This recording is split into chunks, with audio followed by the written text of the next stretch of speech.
नमस्ते फ्रेंड्स। आज फिर से मुझे बहुत कॉल्स आ रहे हैं कि कोई शाम का अखबार है। उन्होंने लिखा है कि इस समय तिपरा क्या कर रहा है, बुबागरा क्या कर रहा है कोरोना वायरस के टाइम। अब बहुत लोग ने मुझे फ़ोन किया है कि ये लोग इतना गलत खबर क्यों छापते हैं जब हम लोग ने इतना काम किया है। तो मैं उनको कहना चाहता हूँ कि ये लोग शाम के ये न्यूज़पेपर भी नहीं है। ये लोग पिछले 2 साल से मेरे खिलाफ, मेरे ऑर्गेनाइजेशन संगठन के खिलाफ, मेरे तिपरासा लोगों के खिलाफ ये लोग हमेशा कुछ ना कुछ छापते हैं।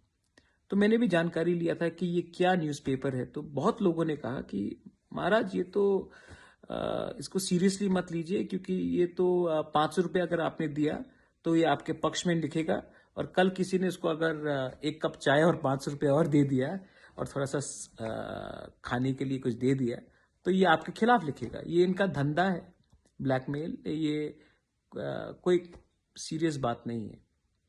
तो मैं आप अपने तिपरासा लोगों को बोलना चाहता हूँ कि ये जो थर्ड क्लास शाम का जो अखबार है, जो ये सब न्यूज़ हर टाइम निकालता है, इनको आप सीरियसली मत लीजिए। ये लोग अगरतला में बैठकर अगरतला से 2 किलोमीटर बाहर भी नहीं जाएंगे, क्योंकि उनको ये अगरतला में बीच में बैठकर इनको हमारा तिपरासा हो, हमारा पहाड़ हो, किसी के बारे में चिंता नहीं है इनको।